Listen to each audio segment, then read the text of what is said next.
Bienvenue dans Réponse de meuf. Dans ce podcast, 3 meufs répondent à la question d'un mec. C'est cash, c'est sans fioriture, c'est frais et c'est souvent marrant. Si tu veux participer, soit en posant une question, soit en répondant à des questions, tu peux nous contacter via le formulaire dont le lien est disponible en description ou par mail sur réponse2@gmail.com. Si tu aimes ce podcast, le meilleur moyen de le soutenir, c'est de le partager autour de toi ou de laisser des commentaires. Et maintenant, la question.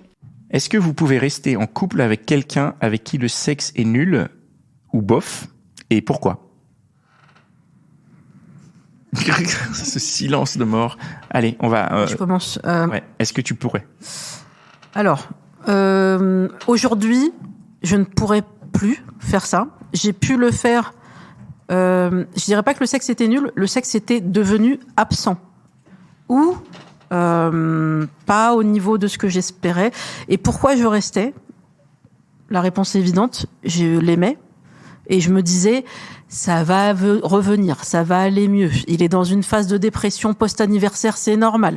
Tu verras, ça va revenir. Tu parles de combien de temps sans sexe, là ? Oula, des fois, ça durait plusieurs mois. Hein. Moi, ma dose... T'allais pas voir ailleurs ? C'est toutes les semaines. Non, j'étais pas dans ce... Et donc, tu restais par amour. Tu disais, voilà, je l'aime, donc ça mérite que... Ça va revenir, ça va bien se passer. Et comment je faisais ? Comme beaucoup. Hein, je me masturbais beaucoup. Ça m'a beaucoup aidé à tenir. Et puis après, jusqu'à ce qu'on refasse l'amour, et puis après qu'on reparte dans un cycle. Et ensuite, l'histoire s'est arrêtée. Ah, c'est reparti alors. Oui. Donc, cette patience a été, il y a eu un paiement au bout. Oui, mais pas au niveau, parce que moi, j'aurais aimé que ce soit toutes les semaines ou toutes les 2 semaines, mais pas tous les 3 mois, quoi. Non, mais toutes les semaines ou toutes les 2 semaines. Waouh, en couple, quoi. Et oui, mais tu sais, je pense qu'il y a plein de gens qui ont une relation de couple qui a été longue. Il arrive parfois qu'il y ait des soucis et que, en fait, moi, j'ai découvert que les hommes aussi ont un cerveau et des émotions. Et, on t'a menti. Et que voilà. Et que des fois, quand ils sont pas bien, quand ils sont un peu déprimés, il est difficile pour eux d'avoir des désirs et de bander et t'as beau les attendre en porte d'hôtel, de quoi ça s'agit, quoi. Bon. Je crois que l'alcool, ça joue aussi. Ça baisse la libido des hommes. C'est vrai, hein. Tout à fait. C'était là. Ok. Tiens, dis-nous, toi, est-ce que tu peux rester en couple avec un mec avec qui le sexe est nul, bof ou inexistant ? Avant, ma réponse aurait été non, mais en fait, maintenant, j'ai changé et je dirais oui. Parce que... Quoi ? Comment tu passes du non au oui ? Parce que au final, je pense que c'est plus important pour moi de trouver la bonne personne et de sortir avec elle et qu'on construise quelque chose. Et voilà quoi, le sexe est passé en second plan. Ah, donc t'as changé tes priorités, donc c'est plus important de construire que de ken. Ok. Et tu es bien dans cette nouvelle réorganisation de tes y a priorités. Une des astuces, c'est par exemple dans ta tête, il faut te mettre à fond, te dire oh je l'aime tellement, etc. Donc tu le fais aussi de manière plus passionnée. Donc la personne en face, elle est un peu plus réactive. Je crois que ça aide aussi. Donc tu aimes plus passionnément. S'auto-convaincre que tu l'aimes trop. Oui. Ça donne du bon sexe. Ok. Toi, comment est-ce que tu gères quand le sexe est... Est-ce que tu peux rester en couple avec quelqu'un où le sexe est naze ? Alors moi, je l'ai fait je suis restée en couple pendant 10 ans et le sexe était naze pendant longtemps. Pendant longtemps. Tu t'es infligé ça ? Explique-nous un peu quel mécanisme, comment tu es arrivé à ça ? Alors, comment j'en suis arrivée là ? Le sexe était très bien au départ. Et au fur et à mesure de la relation, moi, j'ai commencé à plus avoir de libido. Donc, on n'avait plus de relations sexuelles parce que moi, j'avais plus envie. Et je me suis rendu compte, après, a posteriori, à faire l'analyse de la relation a posteriori, qu'en fait, c'est pas que j'avais pas de libido, c'est que le sexe ne me plaisait pas, donc j'étais pas attirée par avoir. Tu viens de dire que c'était génial. Au début. Mm-hmm. On est restés 10 ans ensemble, donc au début, les 2 premières années, c'était très bien. Et après... Mais comment c'est possible ? Pourquoi ça se dégrade ? Comment tu passes de génial à, au bout de 2 ans, ça s'arrête ? Qu'est-ce qui se passe ? Normalement, quand tu sais faire un truc et que tu le fais bien tout le temps. Non, en fait, je pense qu'il y a plein de choses. Il y a aussi comment moi je me sentais dans la relation, ouais. La place que je prenais, etc., qui commençait à plus forcément m'aller, et chose que j'avais pas forcément bien intégrée et tout ça. Et moi, je m'autorisais peut-être moins de choses aussi sexuellement. Dans un autre épisode tout à l'heure, on parlait un peu de la place de la femme et le fait de se juger. Et donc moi, je suis beaucoup rentrée là-dedans. Donc j'ai commencé en fait à faire un peu switcher mon désir en me disant faut que tu sois une femme bien. Donc pour être une femme bien, il y a certains trucs que tu vas plus faire, il y a certains comportements que tu vas plus avoir, etc. Tu parlais de comportements sexuels? Ouais, comportements sexuels, ouais, bien sûr. C'est quoi les comportements sexuels qu'une femme ne fait pas? En fait, non, mais typiquement, être une femme avec beaucoup de libido, c'est être une femme très bien. Ouais, c'est une femme. Mais ça, je le sais maintenant. Mais à l'époque, j'étais jeune et je me disais non, quand t'es une femme avec beaucoup de libido, t'es quand même une grosse salope, et une grosse salope, ça peut pas être en couple, tu vois. Ah ouais. Et du coup, tu vois. Ouais, c'est trash, je sais. Mais mais c'est ce que la société fait ressentir, hein. Ouais, bien sûr. C'est ça. C'est cool. Et donc du coup, tu vois, moi, je me suis vraiment dit, non, faut que je rentre un peu dans ce moule d'être une femme bien, parce que jusque là, t'es quand même pas une femme très bien. Donc faut que tu rentres dans le moule. Là, maintenant, cette relation commence à durer, faut rentrer dans le moule. Et du coup, moi, j'en ai perdu un peu mon désir, parce que je m'autorisais pas à faire les choses que j'aime, etc. Et donc en fait, le sexe était devenu naze, parce que on vibrait plus sur la même fréquence, quoi, entre guillemets. Moi, j'étais plus sur mon énergie sexuelle. Lui, la stimulait pas non plus, parce que quelque part, il aimait bien le côté « je suis une femme bien ». En fait, il fallait que je sois une femme bien, mais que quand même je garde un peu mon petit côté salope, parce que sinon c'est quand même, c'était un peu un espèce de truc un peu bizarre. Et moi, pour le coup, j'existais plus vraiment, je savais plus vraiment qui j'étais et tout ça. Et donc j'ai vraiment perdu complètement désir, libido. Et donc je me disais, de toute façon, le sexe, mais c'est tellement pas pour moi. Enfin, vraiment, je suis sortie de cette relation en me disant, de toute façon, t'es un être complètement asexué. Le sexe, c'est pas important. Bon, j'ai découvert que, en fait, si, c'est super important. Et donc maintenant, je sais que si le sexe n'est pas bien, ça a des impacts sur beaucoup plus de choses, en fait, de ma personnalité, de qui je vais être, de comment je vais me sentir, de comment je vais vibrer, même dans la relation. Et donc, si le sexe n'est pas bien, je vais pas me mettre en relation, parce que, en fait, je vais perdre une partie de moi. Ah oui, c'est pour ça que je disais que j'avais des astuces pour rendre les choses plus intenses, parce que comme le sexe était nul, ça te fait perdre ta libido, ça c'est vrai. Quand le sexe est pas bon, ça te fait perdre ta libido. Et donc toi, tu as des astuces pour rendre le sexe bon. Je me dis je l'aime trop, etc. Pendant qu'on le fait, ça s'appelle la simulation, hein. Après, ça me, je sais pas, ça me donne. Parce qu'après, tu y crois vraiment. Tu y crois vraiment, t'as l'impression de. Ouais. Pardon, vas-y. Non, pour rejoindre ce que disaient les filles juste avant, pour avoir connu aussi une relation longue dans laquelle ça a complètement périclité niveau sexe. En sortant de là, effectivement, je me disais, ce sera très très important. Je crois que j'accorde plus d'importance au final aujourd'hui à la curiosité ou à l'ouverture d'esprit de mon partenaire, plutôt que de me dire l'acte là il est génial, parce que si ça dure, si ta relation elle dure longtemps, effectivement il va y avoir le commencement où en général c'est un petit peu tout le temps, n'importe quand, n'importe où, n'importe comment, où voilà, ce truc un peu c'est l'explosion du début, puis après ça se lisse avec le temps, hein, on sait ce que c'est, et plutôt que d'avoir affaire à quelqu'un qui pour moi, c'était clair. C'est-à-dire que comme c'était devenu sérieux, j'étais plus baisable et du coup plus salissable, et du coup, on touche plus à sa femme parce que on la met à sa place, tu vois. Ouais. Mais plutôt quelqu'un qui va peut-être pas avoir cet état d'esprit, mais je vais être plus intéressée par le fait que ce soit quelqu'un qui a envie de découvrir des choses, qui a envie de soit tolérant aussi avec d'autres. Enfin, plutôt être attentive à ça. La sexualité, elle est importante, mais je trouve que c'est je le mettrai pas au-dessus du reste. Je trouve que ça rentre dans une globalité et dans la façon de penser de mon partenaire, en fait. Ouais, pour rebondir sur ce que tu dis, quand je dis que c'est important pour moi, je parle pas forcément de une fréquence ou des certains actes sexuels et tout ça. Je parle vraiment plus d'une forme d'ouverture d'esprit, de pouvoir en discuter, de pouvoir débattre sur le sujet, et que ça ait une place. Ok, bien sûr qu'il y aura des moments où le sexe sera moins bon, mais en tout cas, il faut qu'il y ait cette espèce de connexion entre nous qui fait que globalement, le sexe est cool, quoi. Qu'on nous autorise à avoir du désir, qu'on nous laisse en fait. Ouais, carrément, ça c'est sûr. Mais j'avais connu ce problème où avant, donc la précédente relation, à chaque fois le sexe c'était super. Mais du coup, les relations ont tendance à être très sexualisées ou à tourner autour de ça. Donc, c'est pas non plus, l'indice qui va te dire que c'est le bon, quoi. Alors, peut-être j'ai un truc là-dessus, mais c'est un peu la faute des mecs, je vais préciser. Parce qu'il y a ce truc de la maman et la putain qui continue, et qu'en fait, quand on est dans une relation où sexuellement c'est super, c'est pas nous, hein, mais c'est vraiment, moi j'ai eu plein de mecs qui m'ont dit, c'est tellement bien avec toi le sexe, je peux pas me projeter dans une relation sérieuse avec toi, et je me vois pas te présenter à mes amis, à ma famille, parce que la femme de ma vie, celle qui sera en couple avec moi, c'est pas une fille qui est une bombe atomique au lit, c'est pas possible. Faut que ce soit quelqu'un qui soit beaucoup plus timoré. C'est un manque de maturité de dire ça, non? On est d'accord. Quand tu présentes quelqu'un, tu présentes pas ta vie sexuelle, en fait. Voilà. Ce que tu fais, ça ne regarde que toi, quoi. Et donc, il faut repérer ces trucs-là, de mecs qui te cloisonnent dans un rôle plutôt qu'un autre, et de passer à autre chose, quoi, parce que c'est super le sexe, quoi. On devrait pas en avoir honte. Ah, je suis d'accord. Et toi?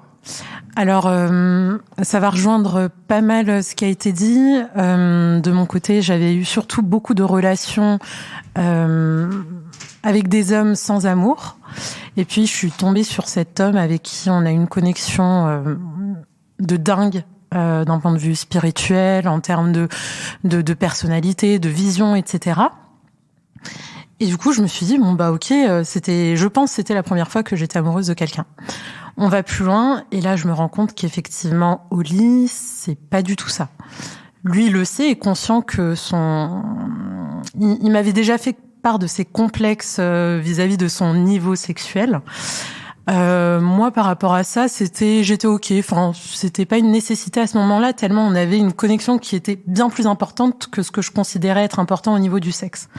Ça a duré 2 ans, et à tel point que je m'étais résolument faite à l'idée que j'étais définitivement asexuelle, que vraiment, en fait, le sexe c'était pas du tout pour moi, que la fille d'avant était une fille d'avant, mais n'était plus une fille, n'était plus la femme que j'étais à ce moment-là. On s'est séparés, pas pour ces raisons, mais on s'est séparés. Et après coup, ça a été explosion, mais... Et là, j'ai dit, ok. Donc, je me suis reconnectée à moi-même, finalement, après ça. Néanmoins, je peux dire que ça a été ma plus belle relation à ce jour. D'accord. Malgré le fait que le sexe n'était pas au rendez-vous. Ah ouais, c'est dingue, quoi. Donc, malgré ça, Donc, c'est pas si important que ça, le cul, en fait. Ça dépend des gens, on est d'accord. Ah, c'est parce que... Ok. Quelqu'un d'autre veut dire quelque chose ou l'épisode est terminé? Non? Bon. Pas d'obligation. À toi, tu veux poser une question, carrément. Le gars, il veut qu'on parte sur 25 minutes. Allez, c'est parti. Qu'est-ce qui vous... Attends, excuse-moi. Je n'ai pas ton talent, donc... Qu'est-ce qui vous retient de faire les remarques qui pourraient éventuellement remettre en question les talents sexuels de votre conjoint? Pourquoi vous ne communiquez pas dessus? C'est difficile de dire c'est nul le sexe entre nous. Enfin, tout simplement. Tu trouves ça si difficile de le dire? Oui, j'aurais peur de perdre la personne. Si c'est nul le sexe, tu t'en fous de le perdre, non? Non, parce qu'il n'y a pas que ça qui compte. Ok. Je trouve que les bons coups, on en trouve partout. Ah ouais? Ouais. Vas-y. Moi, j'ai longtemps été dans une forme d'idéalisation. C'est-à-dire que quand j'étais hyper impliquée émotionnellement, quand j'étais un peu amoureuse, j'avais envie que ça se fasse en claquant des doigts. J'avais envie que la connexion sexuelle, elle soit. Je voulais pas la créer parce que, je peux facilement dire tu fais ça, tant de temps. Après, tu fais ça, on y arrive facilement. Je sais comment, à peu près. Après, ce que j'aime, mais ce que j'aurais aimé, c'est qu'ils lisent en moi, que ce soit une fusion, qu'on se comprenne sans se parler, tout ça. Du coup, j'ai souvent rien dit. Et des fois, c'était nul. Non, mais c'est hyper bizarre comme manière de dire j'aimerais qu'ils lisent en moi et tout. Ça n'existe pas, les gens qui lisent en toi. Comment tu veux te faire comprendre si tu ne l'exprimes pas? Je trouve qu'au début, dans le sentiment amoureux, il y a un mimétisme. On respire, on se cale l'un sur l'autre. Il y a un truc, au tout début. Et tu trouves qu'après, ça se perd? Ouais, ça se perd. Mais du coup, au tout début, quand arrive la relation sexuelle, j'ai envie que ça soit pareil. Des fois, on dit les mêmes mots, au même moment, on pense la même chose, on se dit, oh, je pensais pareil. Du coup, et après, j'ai envie que ça se passe aussi sexuellement comme ça, quoi. Mais du coup, j'idéalisais un peu. Voilà. Et tu parles pas assez, donc c'est un truc que t'as changé aujourd'hui? Oui, maintenant on est obligé, ouais. Moi, la question, prends le micro, s'il te plaît. Attends, prends le micro. Merci. Et du coup, comment t'as fait pour passer de j'attends que la magie opère à bon, je vais essayer de lui expliquer comment double-cliquer? Maintenant, j'ai capté, je pense, le moment où ça commence à décroître. Donc, quand la phase, le honeymoon commence à décroître et où du coup, il y a moins cette fusion, du coup, je commence à lui donner des pistes. Mais c'est vrai que j'ai tendance quand même à... C'est quoi lui donner des pistes? Ça prend quelle forme? Tu fais quoi? Tu lui envoies un SMS? Tu fais quoi? Tu tapes sur les fesses? Comment tu fais pour donner des pistes? Ouais, la tape sur les fesses, ça aurait été pas mal.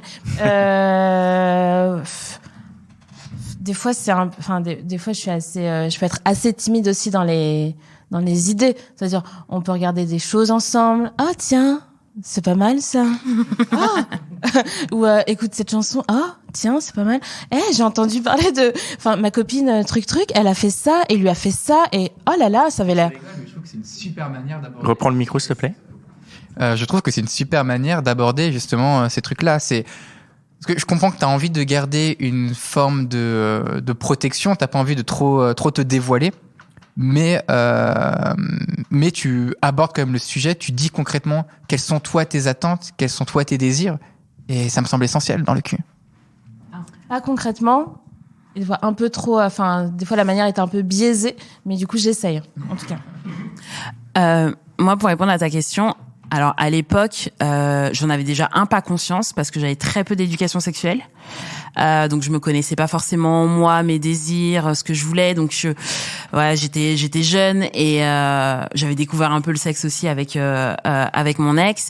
Et du coup, je me posais moins la question de est-ce que c'est bien ou pas bien, tu vois, c'est plus en ayant travaillé sur moi ensuite que du coup je me suis rendu compte que c'était pas bien et que c'était vraiment ça qui était le problème. Aujourd'hui, je le dis clairement. En fait, moi je parle assez librement de ce que j'aime, de ce dont j'ai envie.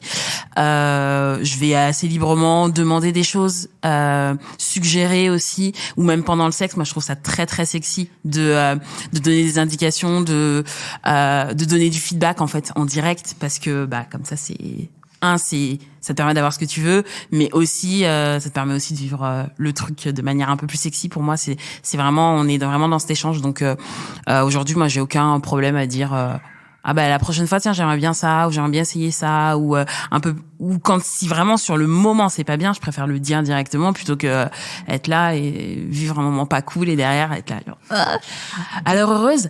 Pas du tout. Voilà, ça c'est gênant quoi. Peut-être être prêt à accueillir aussi toutes les réactions qu'on va avoir quand on va s'exprimer, parce que si on se sent déjà en sécurité pour pouvoir s'exprimer, ça c'est super important, parce que là on parle de relations où c'est un peu établi, mais peut-être pour des relations un peu plus légères, on ne sait pas quelle va être la réaction de la personne, est-ce qu'il va être violent ou pas, on n'en sait rien. Donc si je me sens de dire, écoute, là en fait, toi t'as l'air d'être super content de ouf. Moi, il y a un truc qui serait super pour que je sois contente aussi. J'aimerais bien, par exemple, que tu me doites. Est-ce que t'es OK pour me doiter, ou qu'est-ce que t'en penses? Et c'est déjà arrivé que la personne me dise ah non, je fais pas ça moi, du tout. La salle de bain est par là. Oui, ça veut dire qu'il faut que je me finisse la salle de bain. Je n'ai pas compris. Donc je vais vraiment verbaliser le truc, et je vais comprendre que toute cette conversation là, en fait, et je la trouve très sexy à avoir. On me dit oui, mais non, ça déflore tout. Et c'est super intéressant de parler de nos limites et de ce qu'on aime ou ce qu'on n'aime pas avant qu'on commence à se déshabiller, parce que là, on va apprendre plein de choses. Et on va découvrir que peut-être on n'a pas du tout envie de faire les choses de la même façon. Et peut-être que j'aurais jamais baisé avec ce type-là qui doit pas, en fait, si j'avais su. Mais du coup, moi, je te rejoins. Tu dis que il y a peut-être moyen d'en parler avant, en gros. Je pense aussi, parce que du coup, ça évite de perdre du temps, comme t'aimes bien dire. Ouais, exactement. Après, je pense que c'est pas toujours évident, surtout quand on est sur les premiers moments.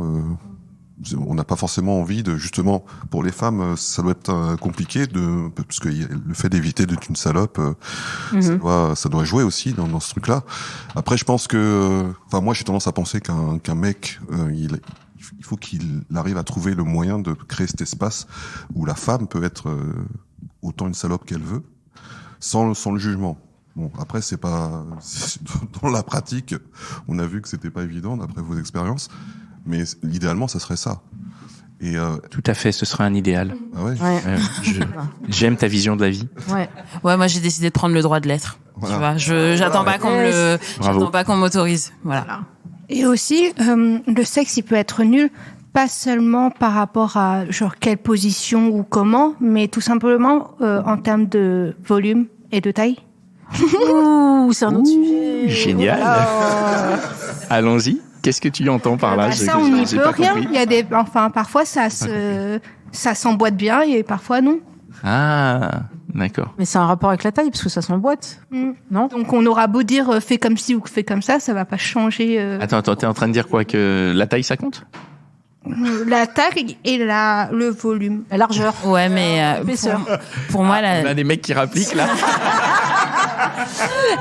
alors pour moi de toute façon le sexe ne se résume pas forcément à la pénétration. Yes. Donc en fait Bien sûr. Ouais, je suis pas d'accord. Je peux avoir un super moment sans que la taille et le volume soient là. Très bien. On a abordé ce sujet dans un des premiers épisodes de cet enregistrement, donc qui aura été diffusé il y a quelques temps déjà, mais on a eu des réponses très étonnantes de personnes qui nous disaient le contraire. Vraiment. Donc, Ouais, ça dépend des gens. Oui, ça dépend des gens, ça dépend des. Enfin, elles ont contextualisé, donc on sait aussi pourquoi. C'est un épisode qui a déjà été diffusé. J'ai pas le titre sous les yeux, mais je crois que c'était l'épisode qui parlait des pannes. Comment gérez-vous les pannes de vos partenaires? Okay. Et c'est là qu'on a parlé de l'importance de la pénétration. Comment? D'entendre des réponses. Ouais, l'épisode, comme tous ceux qu'on a enregistrés aujourd'hui, l'épisode était vraiment très intéressant. On a fait le tour de la question. Qui a posé la question? C'est moi. Yes. Ça me va. On a très bien. répondu. Ça a répondu à ta question? Oui. Merci.